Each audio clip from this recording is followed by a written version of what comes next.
This is a really interesting question that gets at a core understanding of what fault detection and diagnostics is. So let's break this down. There are findings that Clockworks has that have to do with energy optimization. You change a sequence, and once you program that sequence change, you have saved energy, and presumably if someone doesn't change that code again, that now persists, right? A lot of what Clockworks finds, I would say 80-20 here, is about maintenance. Being able to identify when valves are leaking, dampers are sticking, sensors are failing, when loops are underloaded, etc., right? So these mechanical and controls problems that happen in buildings, it's not a question of if they will happen, it's a question of when.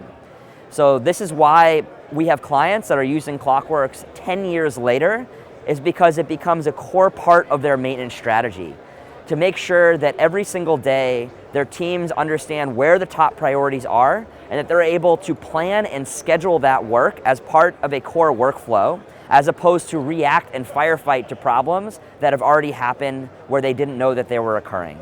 So getting less reactive and more proactive, that's the goal, and that's why clients continue to use Clockworks year after year.